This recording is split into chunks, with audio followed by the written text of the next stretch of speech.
Welcome students in your physics class, and as I am discussing about, as I have started your the second part of gravitation, which is a flotation actually.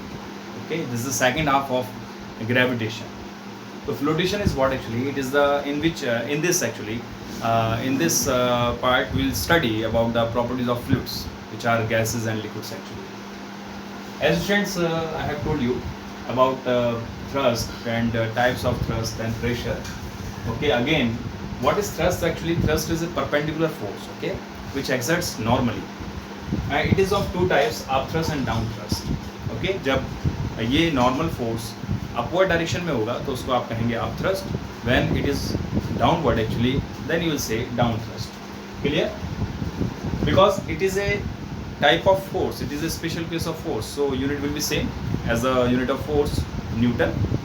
Okay, and it will be a vector quantity because force is a vector quantity having magnitude as well as direction. Now students, I have taken the next topic, pressure. Pressure will be the ratio of thrust and area actually, and thrust is a force, then you can say pressure is equal to force upon area. Clear? इसका SI unit हम फॉर्मूले से निकालेंगे, SI newton upon meter square हो जाएगा, because force को हम Newton में मेजर करते हैं और एरिया को हम मीटर स्क्वायर में मेजर करते हैं. ठीक है, so unit will be Newton पर मीटर स्क्वायर और पास्कल, इसको शॉर्ट में हम लेते हैं PA. ठीक है, this is the unit of pressure.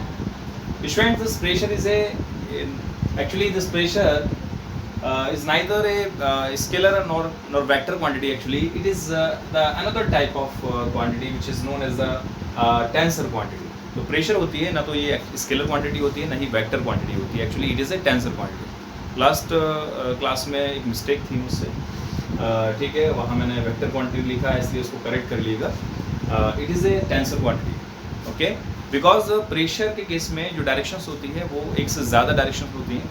ठीक है, प्रेशर डायरेक्शंस रखता है लेकिन इसकी डायरेक्शन एक से ज़्यादा होती है. जैसे बैलून में आप एयर फिल करते हैं तो जो एयर है वो बैलून के सरफेस पर हर डायरेक्शन में फोर्स लगाता है. ठीक है, तो आप देखेंगे जो बैलून के जो सरफेस पर आप देखेंगे, sorry, you will see here the force will be in all direction.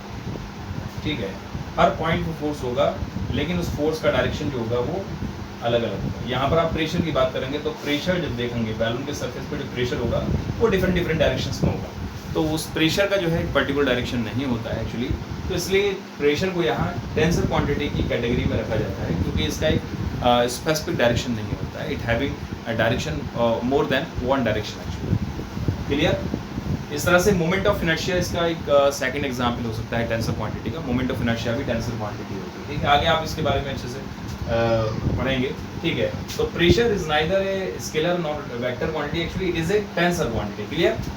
Student, यहाँ पर हम प्रेशर का जो फार्मूला आपने लिया है फोर्स अपॉन एरिया, तो pressure depends actually to physical quantities. One is force, force के डायरेक्टली प्रोपोर्शनल होता है और एरिया के इनवर्सली प्रोपोर्शनल होता है. मीन्स क्या होता है कि जब फोर्स को आप इंक्रीज करते हैं तो प्रेशर भी इंक्रीज होता है. ठीक है, क्योंकि डायरेक्टली प्रोपोर्शनल है, डायरेक्ट रिलेशन है और एरिया के साथ इनवर्स रिलेशन है. मीन्स अगर हम एरिया को इंक्रीज करेंगे तो प्रेशर डिक्रीज होगा, एरिया डिक्रीज करेंगे प्रेशर इंक्रीज होगा. ठीक है, तो एक दूसरे के ये इन्वर्स होते हैं. जैसे कि हमने एक एग्जाम्पल लिया है, एक ब्लॉक आपने लिया है, ब्लॉक को अगर इस कंडीशन में आप प्लेस करते हैं, ठीक है, वर्टिकली इस तरह से आप प्लेस करते हैं, मास उसका m है और ये इसका a पोजीशन है, a पोजीशन ये हो गया और b पोजीशन ये हो गया. तो स्टूडेंट यहाँ आप देखिएगा ये जो इसका ठीक है, इस ब्लॉक का जो एरिया है, एक्चुअली ये जो एरिया है इसकी हम बात कर रहे हैं, ये एरिया जितना एरिया इसके सरफेस जिस सरफेस पे रखा हुआ है उस सरफेस के कांटेक्ट में उसका ये देखते हैं कितना एरिया कांटेक्ट में आ रहा है. तो ये एरिया इसका सरफेस के कांटेक्ट में आ रहा है. ठीक है, तो area of A in contact actually आप ये देखेंगे दोनों पोजीशन में, ए और बी पोजीशन में किसका एरिया ज़्यादा कांटेक्ट में आ रहा है, ए का ज़्यादा कांटेक्ट में आ रहा है या बी का ज़्यादा कांटेक्ट में आ रहा है. तो आप देखेंगे बी का ज़्यादा कांटेक्ट में आ रहा है, इसका ज़्यादा से ज़्यादा एरिया सरफेस जिस सरफेस पे रखा हुआ है उसके कांटेक्ट में आ रहा है. ठीक है, तो यहाँ पर बी का एरिया ये है जो कि कांटेक्ट में है सरफेस के और ए का ये एरिया है जो कि सरफेस के कांटेक्ट में है. तो student, it is very clear actually the area of A in contact will be less than the area of be in contact. Clear? तो प्रेशर किसका ज़्यादा होगा? जिसका एरिया कम कांटेक्ट में होगा, ठीक है। तो इसका एरिया कम है कांटेक्ट में, तो इसका प्रेशर ज़्यादा होगा, ये प्रेशर ज़्यादा एक्सर्ट करेगा। जैसे एक नेल है, अगर आप एक नेल पे फोर्स लगाते हैं, यहाँ पर अगर एक फोर्स लगाएंगे आप, ठीक है, तो आप क्या देखेंगे, यहाँ पर आपने फोर्स लगाया, ठीक है, इससे एक प्रेशर बनेगा, जो फोर्स आपने लगाया, ठीक है, तो प्रेशर इस केस में ज़्यादा बनेगा, क्योंकि नेल का जो एरिया है वो पॉइंट एरिया कांटेक्ट में आ रहा है। जिस भी ब्लॉक पे आप इस नेल को इंसर्ट कर रहे हैं एक्चुअली, तो उस ब्लॉक के सरफेस पर जो है इसका पॉइंट एरिया कांटेक्ट में आता है, इसलिए यहाँ पर प्रेशर ज़्यादा बनेगा। जब फोर्स आप लगाएंगे तो प्रेशर ज़्यादा एक्सर्ट होगा, ठीक है। लेकिन अगर सपोज करिए सेम फोर्स आप उसी ब्लॉक पर आप जो है एक सपोज करिए आयरन का पीस ले लिया आपने और इसको दबा रहे हैं, इस आयरन के पीस को यहाँ पर फोर्स लगा के इसको दबा रहे हैं, ठीक है, इसमें प्रेशर बना। तो स्टूडेंट क्या देखते हैं आप, क्योंकि इसका एरिया ज़्यादा है तो इसलिए प्रेशर कम बनेगा, यहाँ पर एरिया कम है इसलिए प्रेशर ज़्यादा बनेगा।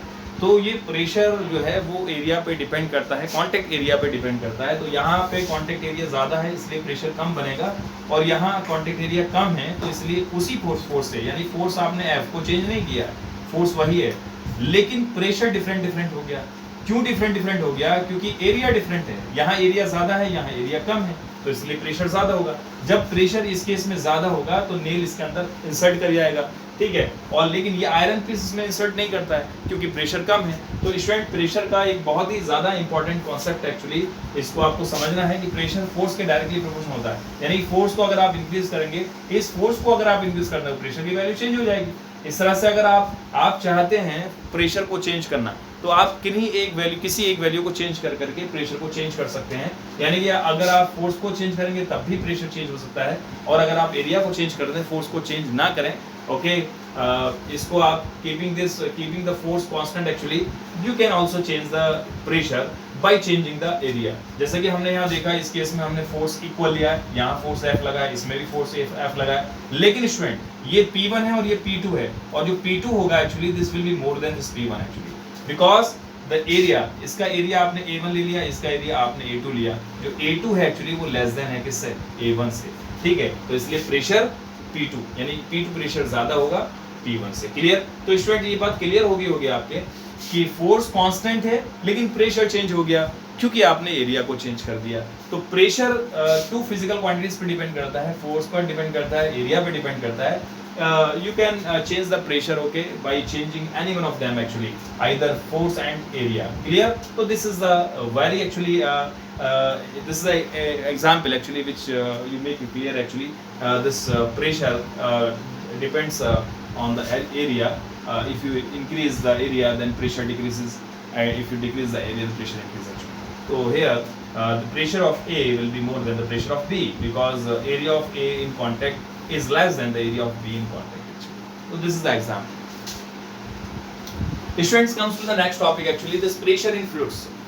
आप ये देखते हैं कि जब हम किसी भी कंटेनर में वाटर लेते हैं तो क्या होता है, वाटर जो है वो प्रेशर एक्सर्ट करता है, कंटेनर की वॉल्स पे एक्सर्ट करेगा, कंटेनर के बेस पे एक्सर्ट करेगा। तो इस तरह से जो है प्रेशर हर डायरेक्शन में होगा, वॉल्स पे भी होगा प्रेशर बॉटम्स पे, बेस पे भी प्रेशर होगा, ठीक है, because of this water, because of the weight of the water.